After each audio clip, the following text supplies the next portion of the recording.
बच्चों, आज के इस वीडियो में आपका बहुत बहुत स्वागत है। मैं आपको पढ़ा रही हूँ रचना के आधार पर वाक्य रूपांतरण। तो मैंने आपको यहाँ तक की चीज़ें पढ़ा दी थी। संभवतः आपने इसको ध्यानपूर्वक पढ़ा होगा तो आपको ये बातें समझ में आ गई होंगी कि रचना के आधार पर हमारे व्याकरण में 3 तरह के वाक्य बताए गए हैं: सरल वाक्य, संयुक्त वाक्य और मिश्र वाक्य। अब मैंने आपको सरल वाक्य को मैं बिल्कुल संक्षेप में दोहरा रही हूँ ताकि आपको चीज़ें एक बार भूली हुई याद आ जाएं। तो सरल वाक्य यानी जिसमें एक उद्देश्य और एक विधेय हो, यानी एक कर्ता और एक क्रिया संपन्न हो रही हो, उसे हम कहते हैं सरल वाक्य।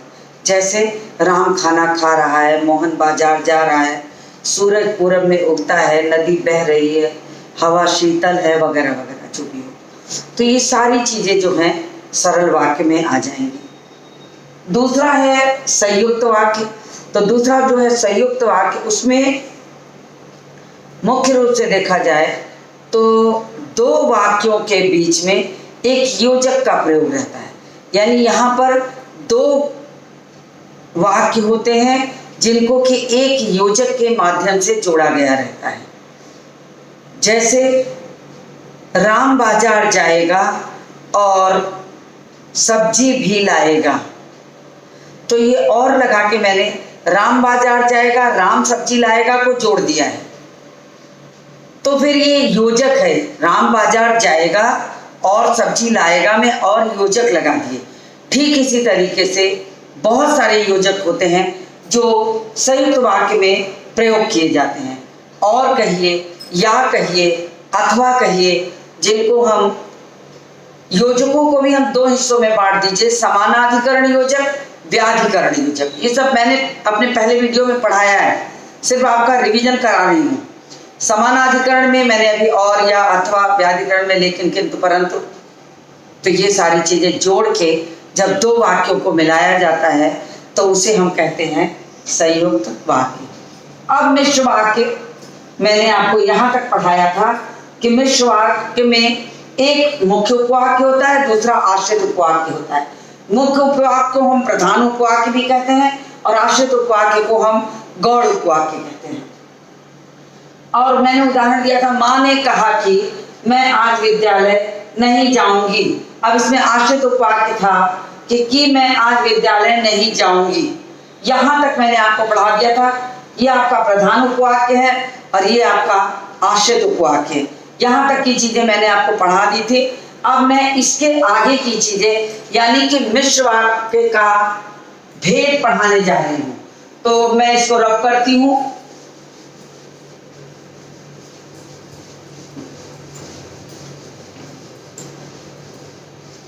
इतना मैं रब कर दे रही हूँ। मुझे उम्मीद है इतनी चीजें आपको समझ में आ गई होंगी। इसीलिए मैंने आज के वीडियो को प्रारंभ करने के पहले कल की सारी चीजों की पुनरावृत्ति कर दी है। बच्चों, ये ग्रामर है। ग्रामर को जितनी बार पढ़ोगे, ये रटने की चीजें जितनी बार पढ़ोगे उतनी आसानी से आपको ये आ जाएगा। तो आप इसको सुनिए, बार बार सुनिए। किताबों से पढ़ने से ग्रामर नहीं आएगा। आप वीडियो सुनिए, बार बार सुनिए, और जितना डाउट हो ऑनलाइन क्लासेस में आप इसको क्लियर करते जाइए। अब आई बारी कि मिश्रित वाक्य कितने प्रकार के होते हैं। तो मिश्र वाक्य मुख्य रूप से 3 प्रकार के 3 प्रकार के होते हैं। कौन कौन से? पहला है संज्ञा उपवाक्य, दूसरा है विशेषण उपवाक्य और तीसरा है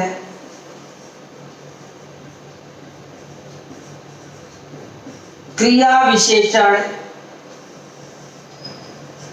उपवाक्य। तो यहाँ पर मैंने मिश्र मिश्रित वाक्य का भेद आपको बता दिया कि मिश्रित वाक्य जो है 3 प्रकार के होते हैं, संज्ञा उपवाक्य, विशेषण उपवाक्य और क्रिया विशेषण उपवाक्य। इतनी बातें आपको समझ में आ गई होंगी। तो मैं अब आपको पढ़ाने चली हूँ संज्ञा उपवाक्य। तो पहला है इसके साथ जो मैं पढ़ाने चली हूँ उसको मैं हेडिंग यहाँ देती चल रही हूँ ताकि आपको कोई कंफ्यूजन ना हो। संज्ञा उपवाक्य। अब संज्ञा उपवाक्य की परिभाषा क्या है? संज्ञा उपवाक्य की परिभाषा है कि जो उपवाक्य संज्ञा के लिए कार्य करे उसे हम संज्ञा उपवाक्य कहते हैं। बच्चे उसको पहचानना बहुत आसान है। आपको मैं जैसे ही उदाहरण दूंगी आप पहचान लेंगे उसे, लेकिन आप अभी पहले परिभाषा के माध्यम से समझिए कि जो उपवाक्य संज्ञा के लिए कार्य करता है उसे संज्ञा उपवाक्य कहते हैं। जैसे मैं यहां लिख भी देती हूं, जो उपवाक्य संज्ञा के लिए कार्य करता है उसे, जो उपवाक्य संज्ञा के लिए कार्य करता है उसे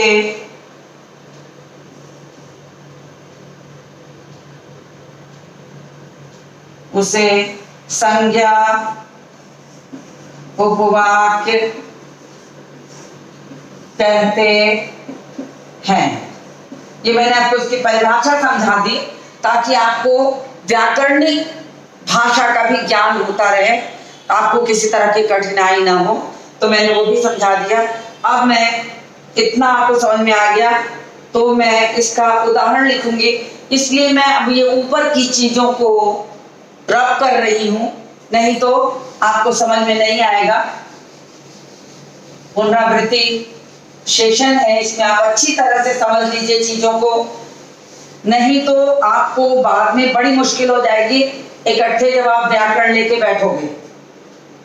तो वो उपवाक्य जो संज्ञा के लिए कार्य करता है उसे हम कहते हैं संज्ञा उपवाक्य।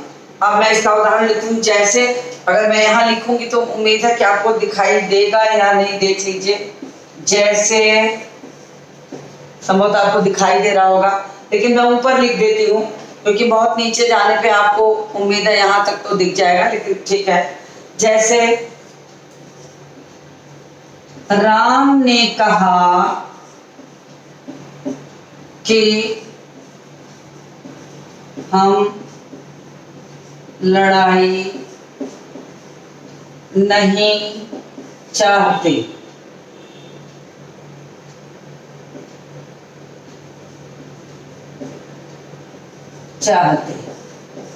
अब देखिए यहां पर हम आपको मैंने यहां बताया जो उपवाक्य संज्ञा के लिए कार्य करे।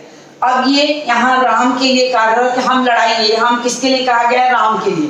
तो राम ने, अब इसकी पहचान का बहुत आसान सा तरीका बच्चों आप याद रखिएगा कि जिस उपवाक्य का आश्रित उपवाक्य, ध्यान दीजिएगा, जिस उपवाक्य का आश्रित उपवाक्य यहां की से प्रारंभ हो, की योजक जिसमें लगा हो, वो संज्ञा उपवाक्य ही होता है। बहुत बार ऐसा होता है कि बच्चों को परखने के लिए हम क्या करते हैं कि हम इसको मिटा के डायरेक्ट लिखते, राम ने कहा, बस से कॉमा लग गया। अब की नहीं है, हम लड़ाई नहीं चाहते। लेकिन जब हम इसको पढ़ते हैं बच्चों, राम ने कहा, तो हमारा वहां कहा के बाद तुरंत पॉज देंगे क्योंकि वहां अल्पविराम लगा है, अल्पविराम लगा, थोड़ा सा रुकेंगे और वो रुकने की जगह उसकी की है, इसकी की है। राम ने कहा कि, अब की हम बोल नहीं रहे, बोले आपको तो सुनाई दे, लेकिन यहां लिखा नहीं, हम लड़ाई नहीं चाहते, यानी कि ये अंडरस्टूड है, अपने आप समझ जाओगे कि यहाँ पर की होना चाहिए। तो ये मैंने आपको एक तरीके से हिंट्स के रूप में सिखा दिया कि अगर आप कभी भी जो संज्ञा उपवाक्य, समझ जाएंगे, जो उपवाक्य हमेशा संज्ञा उपवाक्य हमेशा की के माध्यम से शुरू होता है। ये इसकी बहुत साधारण सी पहचान है। अगर आपको कुछ भी नहीं आता व्याकरण में, फिर भी आप इसको चाहें तो लिख देंगे तो आप पूरा समझ में आपको आ जाएगा, पूरा नंबर मिलेगा। लेकिन जब कभी आपको ये लगे कि संज्ञा उपवाक्य आश्रित करने को दिया गया है, तो आप इस की को लेके ही रेखांकित करेंगे। ये आपका है संज्ञा उपवाक्य। आगे बात समझ बच्चों, तो ये हुआ। दूसरा उदाहरण मैं यहां लिखती हूं, दूसरा उदाहरण भी मैं लिख दूं। इसको मैं नीचे का भी थोड़ा रफ कर रही हूं क्योंकि आपने इतना तो जान लिया है, तो मैं इसको अब रफ कर देती हूं। उदाहरण है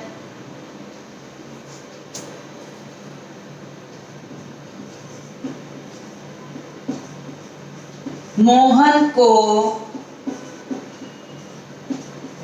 विश्वास है कि अब महंगाई कम नहीं होगी।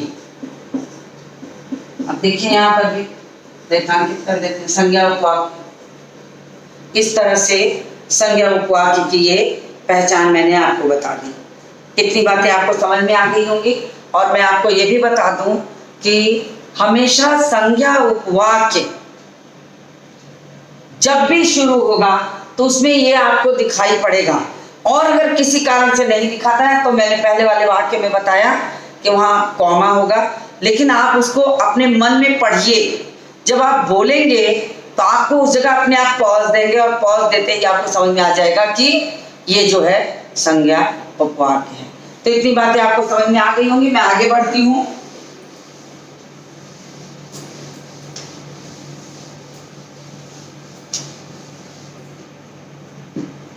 अब दूसरा है मिश्रित उपवाक्य का, जो दूसरा उपवाक्य का भेद है वो है विशेषण उपवाक्य।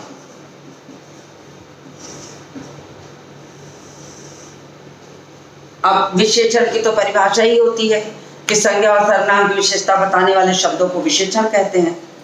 तो कुल मिलाकर के देखा जाए तो विशेषण उपवाक्य, जो उपवाक्य संज्ञा या सर्वनाम की विशेषता का कार्य कर रहा हो, उसे हम विशेषण उपवाक्य कहते हैं। दूसरी भाषा में कि जो उपवाक्य विशेषण का कार्य कर रहा हो, तो विशेषण से आप अपने आप समझ जाएंगे कि विशेषण संज्ञा या सर्वनाम की विशेषता का कार्य करता है। तो मैं आपको बता दे रही हूं, आपको अच्छी तरह से दिखाई दे रहा होगा। इस तरीके से मैं इसका एक उदाहरण लिखती हूं। विशेषण उपवाक्य, पहले मैं एक बार परिभाषा दोहरा दूं। विशेषण उपवाक्य वह उपवाक्य है जो विशेषण का कार्य कर रहा हो, अर्थात जो विशेषण संज्ञा या सर्वनाम की विशेषता का कार्य कर रहा हो, उसे विशेषण उपवाक्य कहते हैं। तो ये यहां पर कहा गया है। अब मैं उदाहरण लिखती हूं।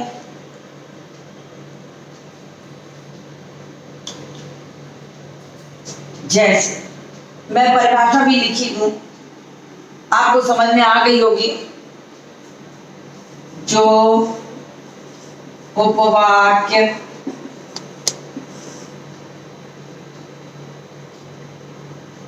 विशेषण का कार्य करता है, उसे विशेषण उपवाक्य विशेषण उपवाक्य कहते हैं।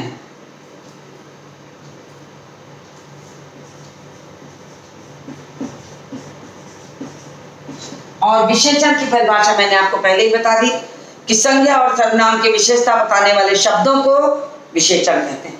यानी ये विशेषण उपवाक्य जो है यहाँ पर कहीं ना कहीं संज्ञा या सर्वनाम, चाहे पदबंध हो चाहे शब्द हो, उसकी विशेषता का कार्य करेगा, तभी ये विशेषण उपवाक्य होगा। तो मैंने एक साधारण सी परिभाषा लिख करके आपको इसको समझा दिया और साथ ही ये भी समझाया कि विशेषण उपवाक्य विशेषण किसे कहते हैं।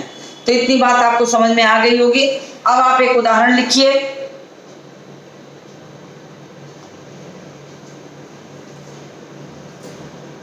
जैसे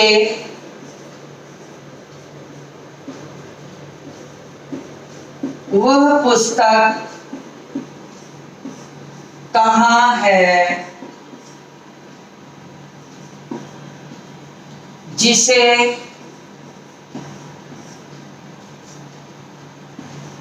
मैंने कल खरीदा था। अब बच्चों इस पे रेखांकित करने को अगर आता है कि विशेषण उपवाक्य रेखांकित करें, तो इसी पुस्तक के लिए यहाँ पर विशेषता को जोड़ा गया। कौन सी? वह पुस्तक। वह पुस्तक जो किसी खास पुस्तक के बारे में करें, इसकी विशेषता है जो मैंने कल खरीदी थी, यानी कल की तारीख में जो पुस्तक खरीदी थी उसके लिए कहा जा रहा है। तो जिसे मैंने कल खरीदा था, यही आपका विशेषण उपवाक्य है।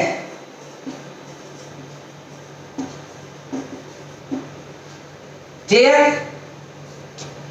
अब आपको शॉर्टकट रास्ता बता देते हैं। ये तो मैंने उदाहरण के माध्यम से व्याकरणिक भाषा में आपको बताया।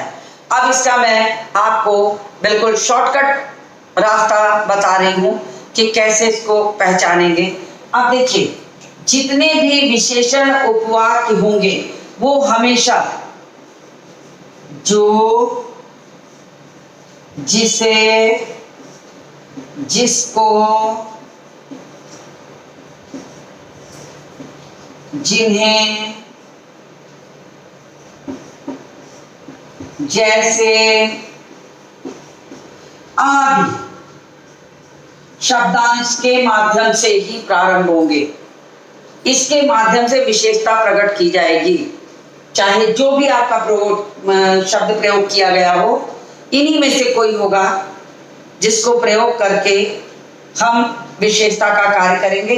तो हमेशा इन्हीं में से किसी भी चीज से प्रारंभ होकर के आश्रित उपवाक्य प्रारंभ होगा। तो मैं उम्मीद करती हूं कि आपको ये समझ में आ गया होगा। मैं एक दूसरा उदाहरण लिखती हूं, मैं इसको मिटा दूं या मैं ऊपर लिख देती हूं।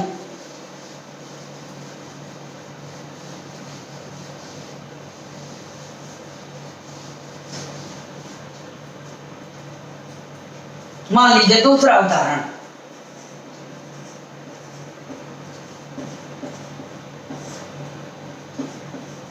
जिस व्यक्ति को आप ढूंढ रहे हैं, वह घर चला गया।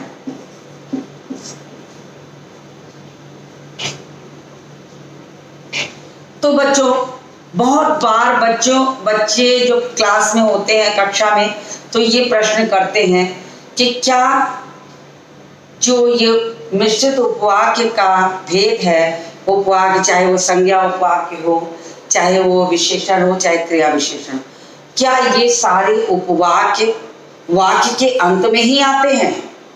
इसीलिए मैंने आपकी विशेषण उपवाक्य को अगले उदाहरण में पहले कर दिया कि आप इसको भी समझिए। ये आवश्यक बिल्कुल नहीं है।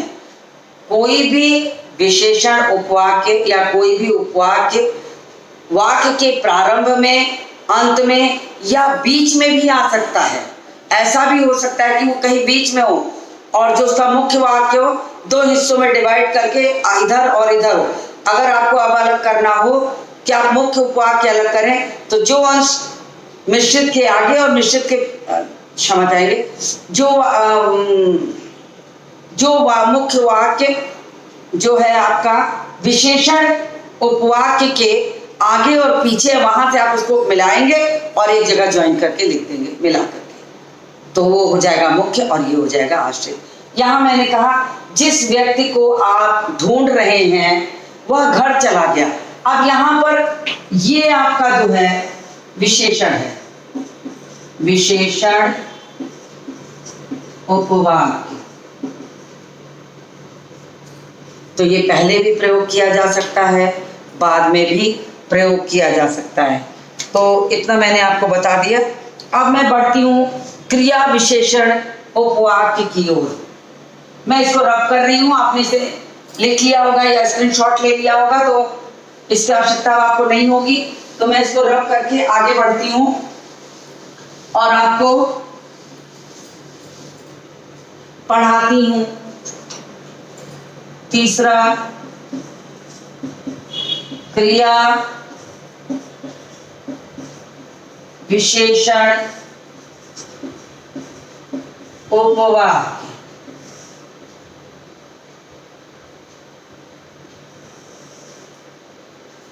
अब देखिए बच्चों, इसमें क्रिया विशेषण उपवाक्य की बात करना, यानी वाक्य में जो दो हिस्से आए हैं उन हिस्सों में एक हिस्से में प्रधान उपवाक्य में या मुख्य उपवाक्य में क्रिया चलेगी और आश्रित उपवाक्य में क्रिया की विशेषता बताई गई होगी। अब यहाँ पर यह भी चाहे पहले हो सकता है चाहे बाद में हो सकता है, इतना आपने अच्छी तरह समझ लिया होगा। तो क्रिया विशेषण की परिभाषा यही होती है कि क्रिया की विशेषता बताने वाले शब्दों को क्रिया विशेषण कहते हैं। ये इसकी परिभाषा है। यानी कि इसके मिश्रित उपवाक्य में, आपने मिश्रित उपवाक्य को सुना ही है। मिश्रित वाक्य में क्या होता है, एक प्रधान उपवाक्य होता है, दूसरा आश्रित होता है, दो हैं लेकिन एक पूरा एक अधूरा। अब एक में क्रिया चलेगी, दूसरे में क्रिया की विशेषता बताई जाएगी, तो उसी को हम कहते हैं क्रिया विशेषण उपवाक्य। ये इसकी खासियत है, यही आपको याद रखना होगा। जैसे एक उदाहरण मैं देती हूं,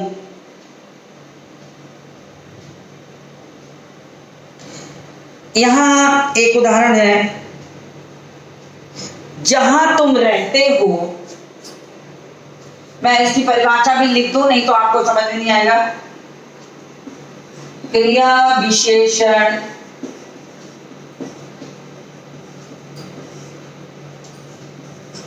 उपवाक्य में मुख्य प्रधान उपवाक्य में क्रिया और आश्रित उपवाक्य में उसकी विशेषता बताई जाती है।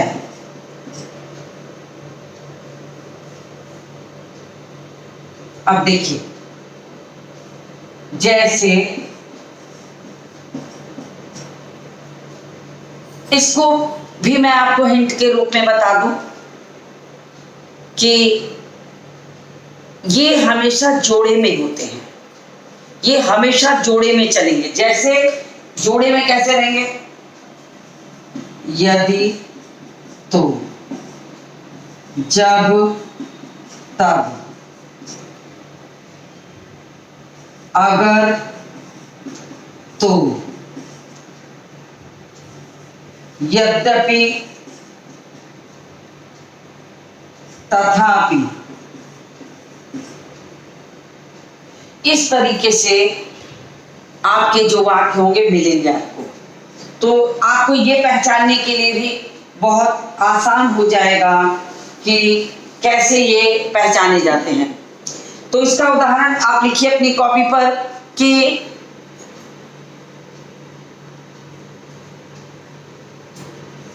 जहां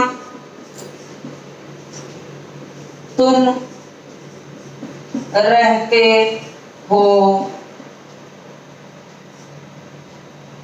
वहां एक मंदिर है। जहां तुम रहते हो वहां एक मंदिर है। इसमें भी प्रश्न उठता है कि मुख्य कौन सा है और आश्रित कौन सा है। तो मुख्य यह है वहां एक मंदिर है जहां तुम रहते हो। तो इसमें क्या होगा, ये आश्रित है और क्रिया विशेषण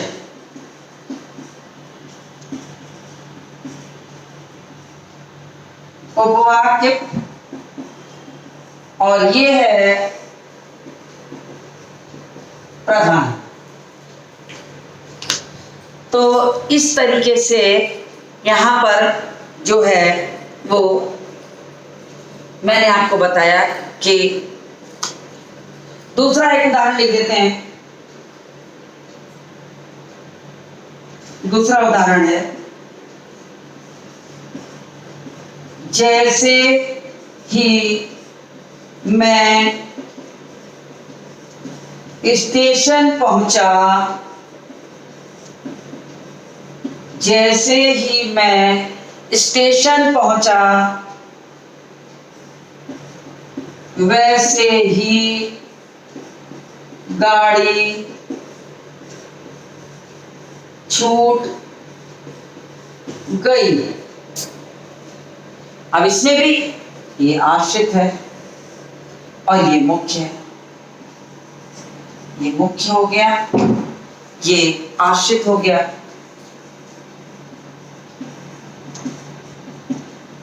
ठीक है, तो इतनी बात आपको समझ में आ गई होगी। मुझे उम्मीद है कि आप इसको अच्छी तरह समझ गए होंगे और अब आपको कोई भी दिक्कत नहीं होगी।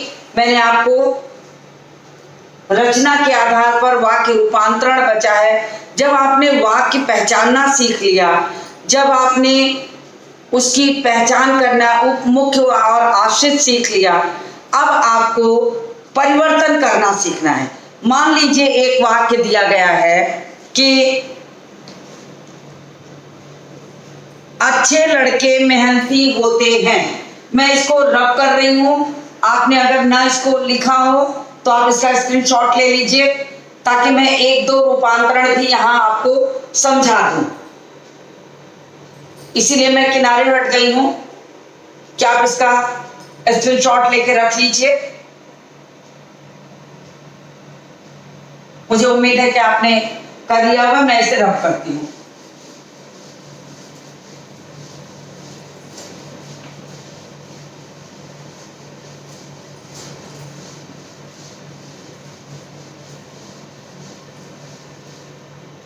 है वाक्य परिवर्तन।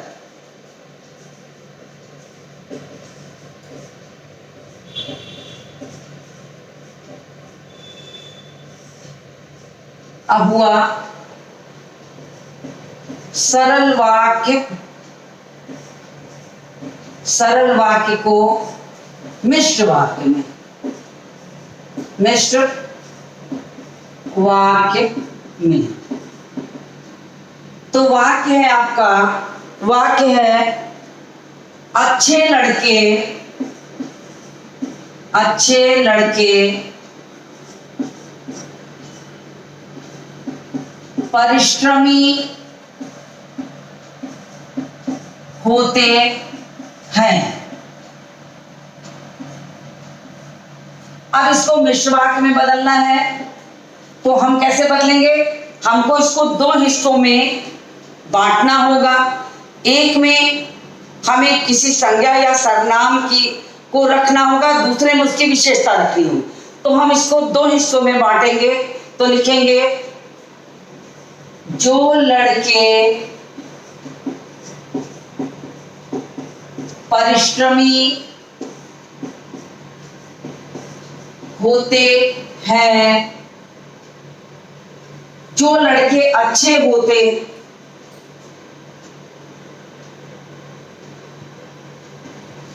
फिर से लिखते हैं, जो लड़के अच्छे होते हैं वे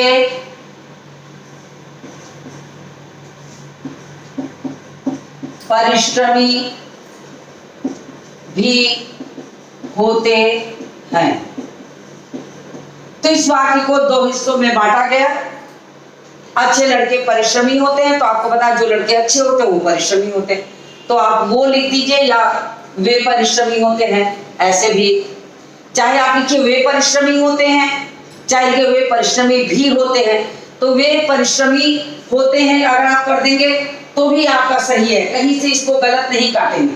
जो लड़के अच्छे होते हैं वे परिश्रमी होते हैं, ऐसे कर लीजिए तो भी आपका सही है। वे परिश्रमी भी होते हैं तो भी सही है। तो मैंने आपको दोनों तरीके से आपको इसको समझा दिया। अब एक वाक्य और आपको बताती हूं, आप एक और लिखिए।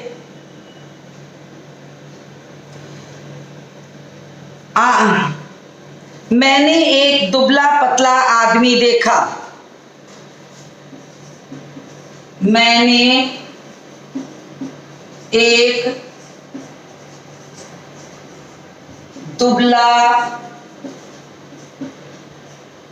पतला आदमी देखा। हम मैं नीचे लिख रही हूं परिवर्तित करके क्योंकि उधर जगह नहीं है।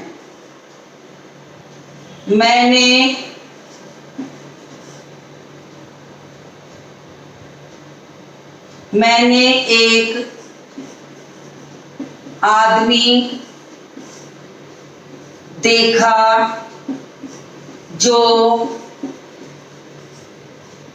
दुबला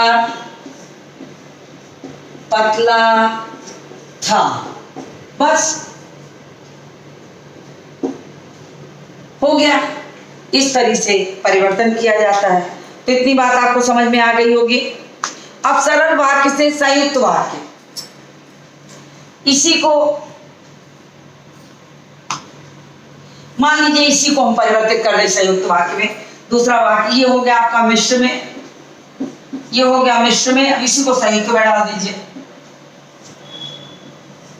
संयुक्त में इसको कर दें। मैंने एक आदमी देखा और वह दुबला पतला था। चलिए, तो इस तरीके से देखा जाए तो जो है वो वाक्य इसमें बन सके। इसी तरीके से आपको मिश्र से सरल, सरल से संयुक्त, संयुक्त से मिश्र, सभी तरह के वाक्य बनाने चाहिए। और ये सारी चीजें बिना अभ्यास के नहीं आ सकती। तो मुझे उम्मीद है कि आपको वाक्य परिवर्तन का तरीका भी मैंने आपको थोड़ा सा बता दिया, और साथ ही साथ आप ऑनलाइन कक्षाओं में मैं थोड़ा बहुत आपको जो डाउट हो पूछ लीजिएगा। इसके अलावा आप अभ्यास करिए, किसी भी व्याकरण की पुस्तक से आप लेकर कुछ एक्सरसाइज को प्रैक्टिस के लिए करिए, तब आपको उस चीज का अभ्यास होगा और तभी वो चीज आपको समझ में आएगी। तो मैं उम्मीद करती हूँ कि आपको ये व्याकरण का वाक्य परिवर्तन समझ में आ गया होगा। तो मैं आज इस वीडियो को यहीं पर अंत करती हूँ और मिलती हूँ आपसे अगले वीडियो में।